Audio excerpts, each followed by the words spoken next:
Le milliardaire perdit la mémoire dans un accident, et la seule personne capable de l'aider était la femme qu'il avait autrefois rejetée. Le milliardaire avait perdu la mémoire dans un accident, et la seule personne en mesure de l'aider était la femme qu'il avait un jour repoussée. Nathalie, je te l'ai déjà dit, ça ne m'intéresse pas. Les mots résonnèrent comme des coups de marteau dans le vaste corridor vitré du siège de la Sterling Corporation. Tout en haut, dominant les rues animées de Manhattan, l'étage exécutif du bâtiment était habituellement silencieux. Mais la tension qui crépitait dans l'air entre deux personnes était impossible à ignorer. Nathalie Parker serrait le dossier qu'elle tenait, les jointures de ses doigts devenant blanches.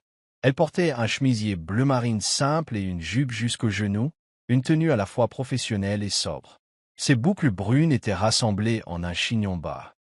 Elle cligna des yeux pour retenir ses larmes, s'efforçant de garder son calme face à l'homme qui se tenait devant elle. « Ryan, commença-t-elle d'une voix tremblante, je ne te demande pas la lune. Je demande juste une occasion de te présenter mon projet de design. Cela pourrait transformer Sterling Interior, booster les bénéfices et ton image de marque. » Ryan Sterling, PDG de la Sterling Corporation et héritier d'un vaste empire immobilier et de design de luxe, haussa un sourcil impérieux. Grand, les cheveux sombres méticuleusement coiffés et vêtus d'un costume sur mesure, il dégageait l'assurance naturelle de ceux qui sont nés au sommet. Il croisa les bras sur sa poitrine et se détourna légèrement d'elle, dévoilant la vue panoramique de Manhattan à travers les baies vitrées. « Ton projet est trop ambitieux. » Et franchement, il s'interrompit, scrutant rapidement sa tenue. « J'ai besoin d'un partenaire déjà établi pour notre nouvelle entreprise de design, pas d'une indépendante dont on ne connaît pas la valeur. » Look Heard et Natalie S.E. Sarah. Elle avait passé des semaines à peaufiner son concept, espérant mettre à profit sa créativité pour décrocher un contrat à long terme avec Sterling Interior. Ses propositions de showroom futuriste et durable étaient sans doute audacieuses, mais elle y croyait fermement. Elle avait misé gros sur ce rendez-vous final. « J'ai déjà investi toutes mes économies personnelles dans le développement de ces prototypes, dit-elle d'une voix basse. Je comptais vraiment sur le partenariat de Sterling Interior. » Un éclair de malaise traversa le regard de Ryan, aussitôt remplacé par un haussement d'épaules détaché. « Ce n'est pas mon problème, répondit-il d'un ton froid. C'est du business, Natalie. Nous avons besoin d'un palmarès éprouvé, de partenariats solides. » Elle lut la décision définitive dans ses yeux. Ses paupières la brûlaient. « Pourquoi m'avoir convoqué ici si tu avais déjà fait ton choix ?» Il hésita, jetant un regard vers la porte vitrée derrière elle, craignant peut-être que le personnel ne les entende. « Parce que je respecte ta détermination, et que les esquisses semblaient intéressantes au premier coup d'œil.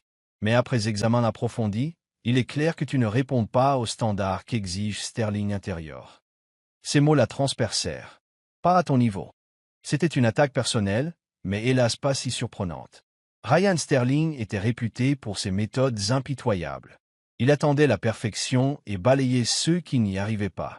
Pourtant, Nathalie rassembla ce qui lui restait de fierté. « Très bien, dit-elle simplement. Je vais proposer mon travail ailleurs. » Ryan hocha la tête et se détourna. « C'est préférable. » Elle se promit de ne plus jamais solliciter l'aide de Ryan Sterling, ni quoi que ce soit d'autre de sa part. 3 jours plus tard, la ville fut assaillie par une violente tempête. La pluie ruisselait sur les vitres des gratte-ciel, et des rafales de vent faisaient trembler les panneaux de signalisation. Nathalie avait passé la majeure partie de la journée à envoyer des propositions désespérées à d'autres investisseurs, priant pour que l'un d'eux voie la valeur de ses créations. Ce soir-là, penchée sur son petit bureau dans son modeste studio de Brooklyn, elle épluchait ses tableaux de cours. Une seule lampe clignotante projetait des ombres allongées sur les murs. Son téléphone sonna, la faisant presque sursauter. L'écran affichait « Numéro privé ». Espérant qu'il s'agisse d'un investisseur potentiel, elle décrocha. « Allô ?» Un silence, puis une voix de femme, mal à l'aise. « Parlez-vous à Madame Nathalie Parker ?»« Oui, c'est bien moi. Je m'appelle Elisa Bonton, l'assistante de direction de Monsieur Sterling. » Le nom de Ryan Sterling lui serra l'estomac. « Oh bonsoir » dit-elle avec hésitation. « Je ne sais pas trop comment vous annoncer cela, mais Monsieur Sterling a eu un accident. Un grave accident de voiture. Il est soigné à l'hôpital Merci Général, mais... » La voix d'Elisa se brisa, et Nathalie se retrouva debout, comme tirée par un aimant invisible. « Aïe !» balbutia-t-elle, partagée entre le choc et l'inquiétude. « Il est vivant » s'empressa de préciser Elisa. « Mais d'après les médecins, Il souffre d'une amnésie partielle. Il a des trous de mémoire pour les dernières années. Il vous réclame. Nathalie cligna des yeux, oscillant entre incrédulité et confusion. Il me réclame? C'est impossible. Ryan et moi, nous ne sommes pas vraiment amis. Il vient de refuser mon travail. Le ton d'Elisa devint plus pressant. Les médecins disent que dans certains cas d'amnésie, le patient peut se focaliser sur des noms ou des événements précis liés à ses souvenirs fragmentaires. Il ne cesse de répéter votre nom, encore et encore, ainsi que quelques bribes sur le design d'intérieur. Madame Parker, nous avons essayé de le calmer, mais il est très agité. Cela pourrait l'aider si vous veniez. Nathalie serra son téléphone de toutes ses forces. Elle ressentait encore la blessure récente du rejet de Ryan, mais l'inquiétude dans la voix d'Elisa témoignait de la gravité de la situation. « Très bien, » murmura-t-elle, se surprenant elle-même. « J'arrive tout de suite. » Elle raccrocha, le cœur battant. Malgré tout, la fierté meurtrie, la colère née du rejet, elle ne pouvait ignorer cet appel à l'aide. Quelque chose, au creux de son estomac, lui dictait qu'elle devait y aller. La pluie martelait la chaussée tandis qu'elle ailait un taxi. Les lumières de la ville se brouillaient à travers le déluge, accentuant son sentiment de désorientation. Jamais elle n'aurait imaginé l'arrogant milliardaire dans une telle détresse, ni qu'elle puisse être la seule à pouvoir le soutenir. À son arrivée au Merci Général Hospital, Nathalie était trempée de la tête aux pieds. Les néons du hall éclairaient sévèrement les lieux, et l'odeur antiseptique lui irritait les narines. Son cœur s'emballait à chaque pas, craignant ce qu'elle allait découvrir. À l'étage, Elisa Bonton l'attendait, une femme mince en tailleur, avec de profonds cernes et un air inquiet qui contrastait avec sa tenue soignée. « Madame Parker, chuchota-t-elle d'un ton pressé, merci d'être venue. Ryan est dans cette chambre. » Elle désigna une porte au fond du couloir. Il est conscient, mais désorienté. Les médecins suspectent un traumatisme crânien avec amnésie rétrograde. Il se souvient de bribes de son passé, mais pas vraiment des événements récents. Nathalie avala péniblement sa salive. A-t-il des consignes particulières? Le regard d'Elisa glissa vers la porte close. Montrez-vous patiente, c'est tout. Nous espérons que vous voir pourra déclencher quelque chose, ou du moins l'apaiser. Inspirant profondément, Nathalie s'approcha de la porte et l'ouvrit avec douceur. La chambre d'hôpital était calme, les rideaux blancs tirés sur la fenêtre, les machines bipant discrètement. Ryan était allongé sur le lit, un bandage entourant sa tête et un bras en écharpe. Lorsqu'il tourna son visage vers elle, une confusion voilait son regard gris-bleu. Elle s'immobilisa sur le seuil, le cœur serré devant ce spectacle. L'arrogance hautaine avait disparu. Il avait l'air perdu. « Ryan, » dit-elle d'une voix douce. Ses yeux la scrutèrent, comme pour accrocher un souvenir. Il garda le silence quelques instants. Puis, d'une voix rauque, « Nathalie ». Elle s'approcha prudemment du lit, incertaine de devoir s'asseoir ou rester debout. Il l'observa, tentant de rassembler des bribes de mémoire. « Ils m'ont dit que tu viendrais, » murmura-t-il, le front plissé. « Comment est-ce qu'on se connaît déjà ?» Le souffle de Nathalie se bloqua. « Nous nous sommes rencontrés via ta société. Tu envisageais mes propositions de design d'intérieur. » Le visage de Ryan se crispa de frustration. « Je vois des images dans ma tête, mais c'est très flou. Je me souviens. Ton nom, ton visage, quelque chose au sujet de Showroom. » Elle rapprocha une chaise du lit, réprimant le tourbillon d'émotions qui la traversait. « Tu dirigeais la Sterling Corporation. Enfin, c'est encore le cas, en théorie. Tu es un grand patron. Et moi, j'étais, on va dire juste une designer qui a essayé de te soumettre une idée. » Ses lèvres esquissèrent un sourire pâle et ironique. « Si tu as fait tout ce chemin, tu dois être plus qu'une simple designer. » Elle sentit une pointe douloureuse au souvenir de ces mots durs, mais s'efforça de garder contenance. « Je suis ici parce que ton assistante me l'a demandé. Ils ont dit que tu prononçais mon nom. » Il s'adossa aux oreillers, le regard glissant vers la lampe au plafond, puis revenant vers elle. « Je me rappelle avoir aimé tes créations, ou du moins c'est ce que mon esprit me suggère. » La remarque la surprit. « Pourtant, tu m'as refusé un contrat, » rectifia-t-elle doucement. « Tu m'as dit que je n'étais pas à la hauteur. » Un éclair de remords traversa son expression. « J'ai dit ça ?» Elle hocha la tête, le cœur battant. Revoir cette scène ici, dans cette chambre, alors qu'il était blessé, la bouleversait. Ryan avala sa salive. « Je ne m'en souviens pas, mais ce n'est pas ce que je ressens là. » Il expira, grimaçant de douleur. Je ne sais plus trop ce que je ressens. Tout est embrouillé. Chaque fois que j'essaie de me souvenir du récent, c'est comme si ça m'échappait. Mais toi, je te vois nettement. Comme une bouée. Nathalie eut un pincement au cœur devant cette vulnérabilité candide. C'était le même homme qui, peu de temps auparavant, l'avait traitée avec un souverain mépris et qui aujourd'hui la regardait comme une ancre dans un océan d'incertitude. « Ryan, dit-elle doucement, peut-être puis-je t'aider. On peut discuter, revenir sur tes souvenirs. Peut-être qu'ils reviendront peu à peu. Un soulagement sembla l'ambay. J'aimerais ça, oui. » Au fil des jours suivants, Nathalie passa bien plus de temps à l'hôpital qu'elle ne l'aurait cru. L'état de Ryan se stabilisa physiquement, mais sa mémoire restait fluctuante. Parfois, un mot lâché au hasard déclenchait un souvenir fugace qu'il essayait de saisir avant qu'il ne s'évanouisse à nouveau. Elle lui raconta les grandes lignes de sa vie, les projets immobiliers de luxe, les expansions récentes de Sterling Interior, les équipes qui géraient le quotidien. Il buvait ses paroles, souvent enchaînant des questions. « Pourquoi ai-je l'impression d'avoir été si impitoyable ?» lui demanda-t-il un jour, après une semaine de convalescence. « Les gens avaient-ils peur de moi ?» Nathalie se mordit la lèvre. Elle se souvenait encore de la crainte qu'elle-même avait ressentie, mais voulut rester diplomate. « Tu avais des exigences très élevées. Les gens te respectaient. Peut-être craignaient-ils de te décevoir. » Il laissa transparaître une brève tristesse. « Ce n'est pas ce dont j'aimerais qu'on se souvienne de moi. » Elle retrouva parfois des bribes de l'ancien Ryan, comme lorsque l'infirmière renversa une boisson sur ses draps et qu'il s'emporta. Mais au lieu de se défouler, il ravala sa colère presque aussitôt, comme s'il ne se reconnaissait plus dans ses élans d'impatience. Nathalie tentait de garder de la distance affective. Elle s'était initialement engagée à aider parce que les médecins insistaient sur sa probable utilité pour stimuler la mémoire du patient. Mais plus elle passait de temps auprès de lui, plus elle découvrait en Ryan Sterling une facette qui contredisait ses idées préconçues. Il se montrait attentionné, modeste, parfois même anxieux de ne pas retrouver son identité. Malgré ses efforts pour rester neutre, elle se laissa peu à peu gagner par un attachement naissant. Tard un soir, alors qu'elle relisait avec lui d'anciens comptes rendus de projet, il posa sa main sur la sienne en signe de reconnaissance silencieuse, et elle sentit son cœur s'emballer.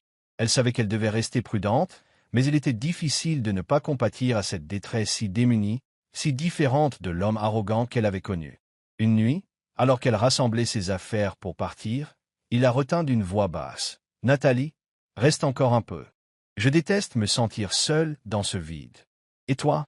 Il hésita, le regard inquiet. « Avec toi, je me sens en sécurité. » Une chaleur mêlée de méfiance l'envahit.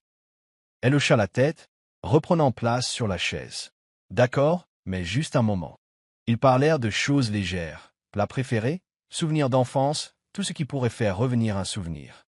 Il lui demanda aussi de raconter sa propre vie, sincèrement curieux.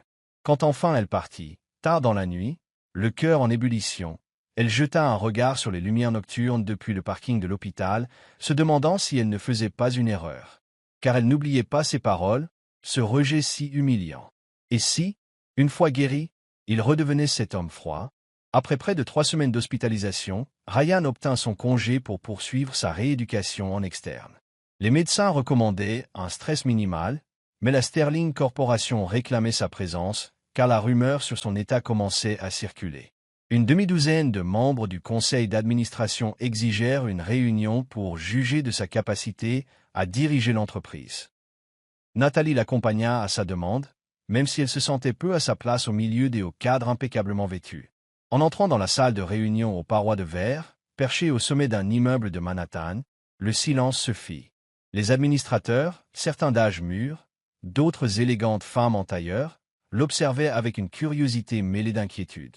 Ils saluèrent Ryan poliment, mais elle décela chez certains un air de vautour, prêt à fondre sur un PDG affaibli. « Ryan, bon retour », dit Harrison Blackwood, un CFO sévère. « Nous sommes heureux de te voir rétabli au point d'assister à cette séance. Nous avons toutefois des inquiétudes quant à ta mémoire. » Ryan prit place en bout de table, Nathalie à ses côtés. Il tentait visiblement d'afficher une certaine autorité, mais les bandages rappelant sa convalescence trahissaient sa vulnérabilité. « Ma mémoire s'améliore de jour en jour », affirma-t-il avec assurance.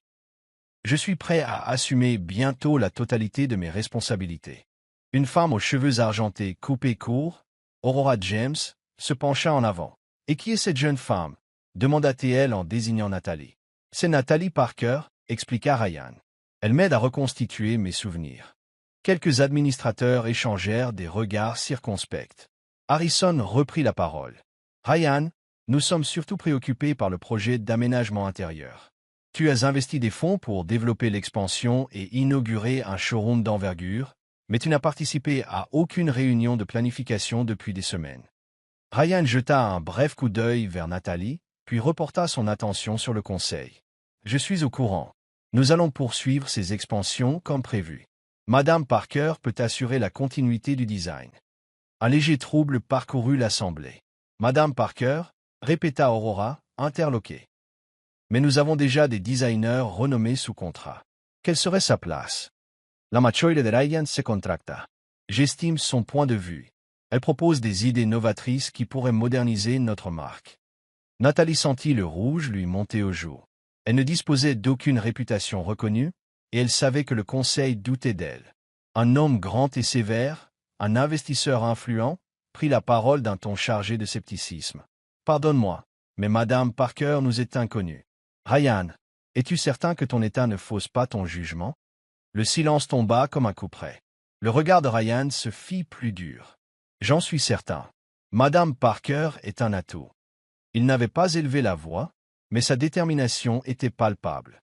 Le cœur de Nathalie tambourinait.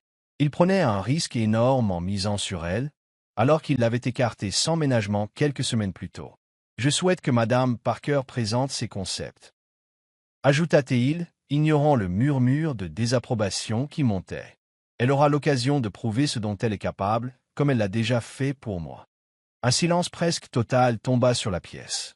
Harrison Blackwood échangea un regard avec Aurora, puis acquiesça, crispé. « Très bien. Nous organiserons un exposé formel la semaine prochaine.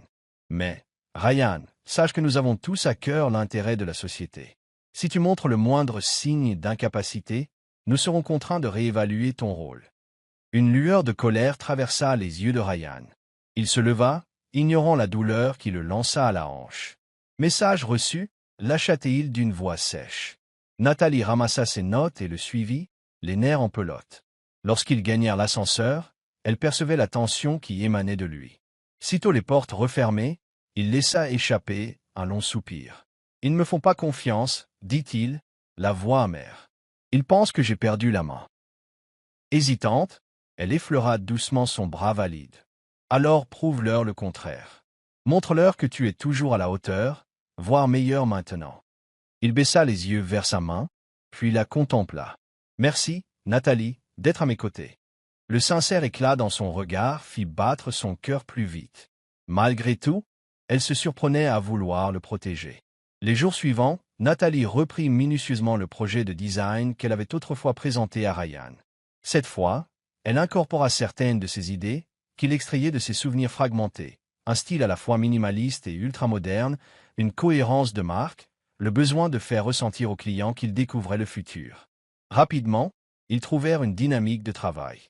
Ils passaient parfois la soirée dans le Pontouse de Ryan, dont la pièce à vivre, immense, permettait d'étaler tous les plans. Parfois, ils s'interrompaient pour boire un café ou partager un repas, plaisantant avec une étonnante complicité. Cela avait un goût surréaliste, comme deux vieux amis se découvrant sous un nouveau jour. Mais l'illusion se brisa un soir lorsque les portes de l'ascenseur s'ouvrirent sur une femme à la chevelure rousse flamboyante et à l'allure sophistiquée.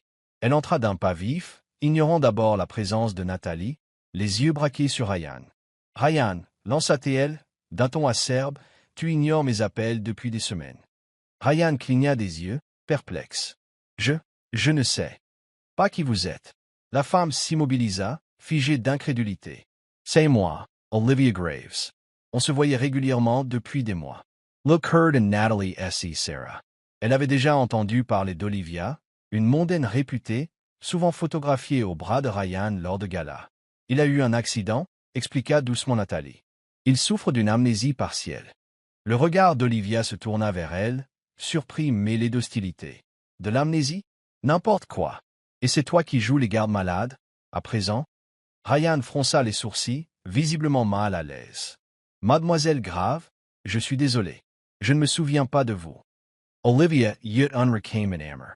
Alors comme ça, nous avions une relation compliquée, mais jamais au point d'être oubliée. Elle pointa un doigt manucuré vers Nathalie. C'est elle qui t'a monté la tête, c'est ça? Tu ne peux pas la laisser débarquer et prendre ma place. Nathalie revala flat de protestations. Elle ignorait même l'existence d'Olivia avant cet instant. Ryan leva la main en signe d'apaisement. Arrête. Nathalie ne me manipule pas. Elle m'aide à retrouver mes repères. Olivia laissa échapper un rire sans joie. T'aider? Vu d'ici, on dirait surtout que tu me jettes pour cet inconnu. Nathalie ressentit une violente pique de douleur face à cette insinuation, mais conserva un visage fermé. Ryan secoua lentement la tête, le regard troublé. Je suis désolé, mais si nous avions un lien, je ne m'en rappelle pas. Le visage d'Olivia se décomposa, envahi par la colère. Elle s'approcha de lui, la voix basse et mordante. Tu as toujours besoin de tout contrôler. Pas vrai? Soit. Si tu n'as vraiment plus aucun souvenir de moi, ne compte pas sur ma patience. Mais je te préviens, les gens jaseront. Le conseil, les investisseurs, ils doutent déjà de tes capacités. Jusqu'ici, je te couvrais.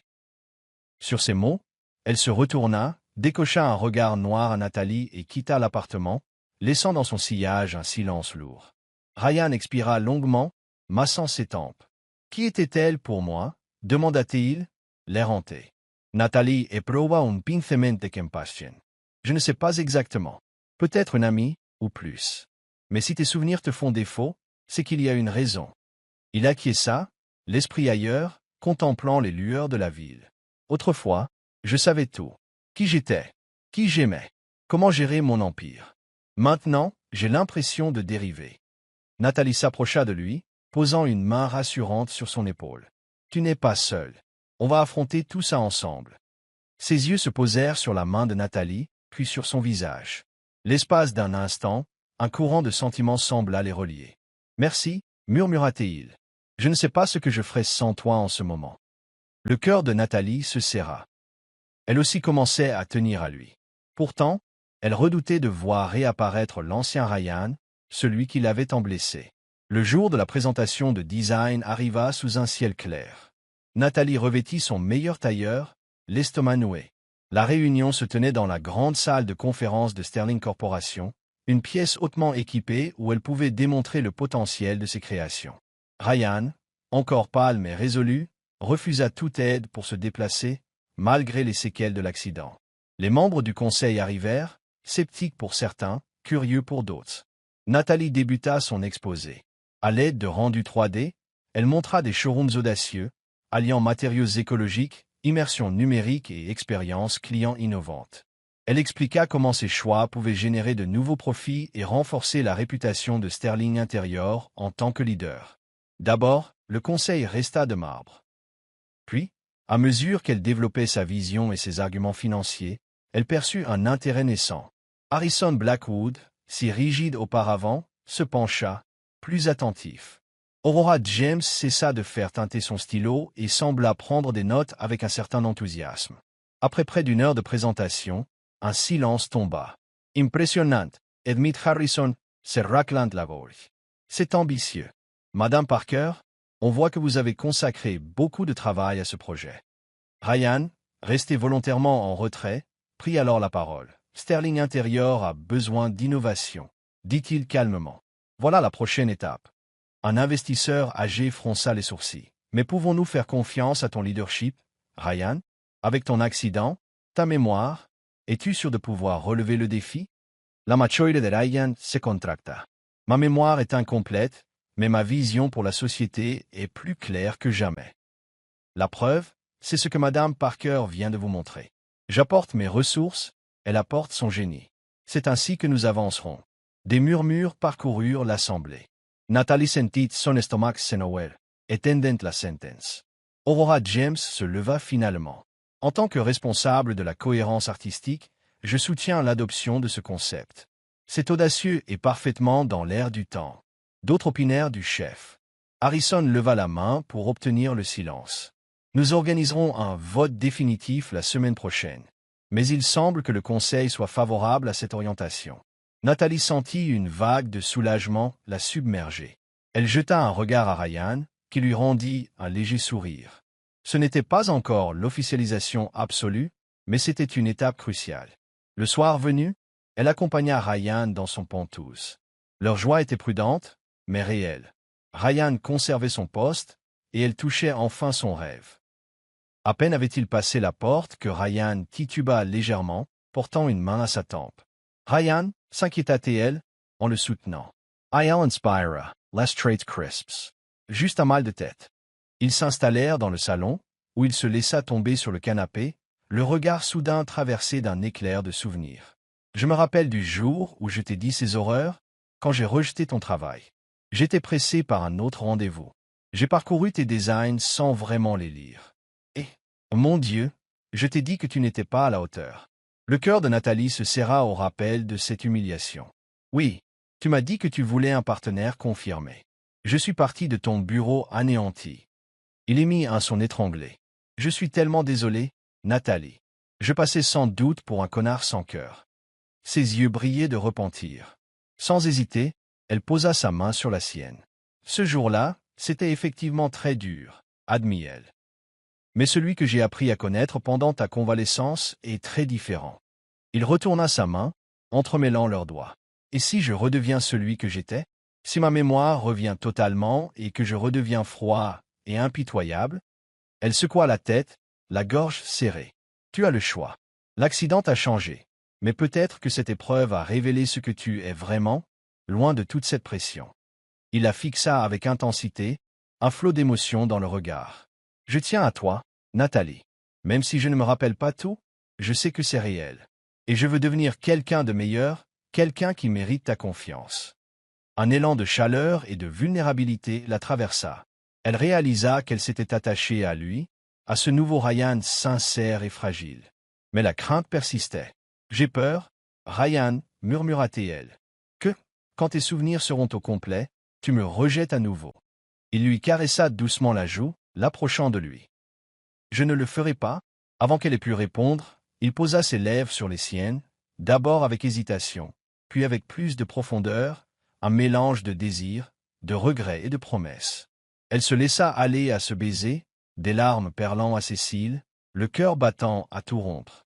Lorsqu'ils s'écartèrent, leurs regards restèrent accrochés dans la lueur tamisée de l'appartement. « Je ne te laisserai pas partir, murmura-t-il.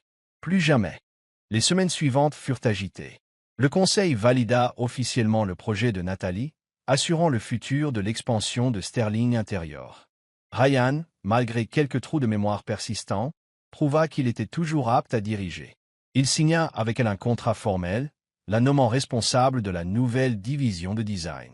C'était un tournant professionnel inespéré, et elle accepta avec les larmes aux yeux, étonnée de tout ce qui avait changé depuis ce jour fatal où il l'avait conduite. Ensemble, ils gérèrent également la complexité de leur relation naissante. Dans les cercles mondains, les rumeurs allaient bon train. On chuchotait que le milliardaire amnésique était tombé sous le charme d'une jeune designer méconnue. Olivia Grave tenta bien quelques remarques vengeresses dans la presse, mais son influence s'étiola lorsque Ryan afficha publiquement son soutien à Nathalie. Entre-temps, il poursuivait sa rééducation et ses exercices de mémoire, décidé à reconstituer son histoire. Certains souvenirs rejaillirent vivement, d'autres restèrent brumeux. Mais il ne voulait plus être le PDG craint pour sa froideur. Il entrevoyait la valeur d'une approche plus humaine et d'une seconde chance. Quelques mois plus tard, par un matin de printemps encore frais, Sterling Interior inaugura son showroom phare au milieu d'un grand tapage médiatique. Les innovations de Nathalie, mêlant interactivité numérique et matériaux écologiques, firent sensation. Ryan, à ses côtés lors de la cérémonie du ruban, arborait un sourire empreint de fierté. Les flashs crépitèrent, immortalisant leur duo face aux questions de la presse. « Madame Parker, comment avez-vous décroché ce projet aussi prestigieux alors que vous êtes relativement nouvelle dans ce secteur ?» lança une journaliste. Nathalie sourit, croisant le regard de Ryan. « Parfois, il faut des circonstances extraordinaires pour révéler un talent caché, répondit-elle. Et il faut aussi qu'une personne ose vous faire confiance, malgré tous les obstacles. » Ryan serra doucement sa main, un profond sentiment de gratitude dans les yeux, et peut-être encore davantage. Plus tard, lorsque la foule se dispersa, ils se retrouvèrent seuls dans le splendide showroom baigné de la lumière du soleil. Les rayons passaient à travers la verrière, éclairant les installations colorées. Ryan se tourna vers elle. Il avait presque retrouvé l'ensemble de ses souvenirs et passa un pouce tendre sur sa joue. « Merci de m'avoir sauvé, murmura-t-il. Pas seulement de mon amnésie, mais aussi du type que j'étais avant. » Elle posa sa main sur la sienne. « Tu m'as sauvé aussi. Tu m'as offert une chance quand plus personne n'y croyait. Cette histoire nous a tous les deux transformés. » Il se pencha, l'embrassant d'un baiser doux, empreint d'avenir. À cet instant, il n'était plus le milliardaire amnésique et la femme qu'il avait un jour rejetée, mais bien deux âmes unies, décidées à bâtir un chemin commun, guidées par l'empathie, la résilience et l'amour. Merci d'avoir lu Le milliardaire perdit la mémoire dans un accident, et la seule personne capable de l'aider était la femme qu'il avait autrefois rejetée. Nous espérons que cette histoire vous aura offert un moment riche en émotions, autour des secondes chances, de la transformation et de la force de l'empathie. Si vous avez apprécié ce récit, nous vous invitons à vous abonner à Soul Stirring Stories. En vous abonnant, vous serez informé des prochains récits captivants, remplis de drames, d'espoir et de rebondissements inoubliables. Rejoignez Soul Stirring Stories dès aujourd'hui et ne manquez plus aucune aventure palpitante.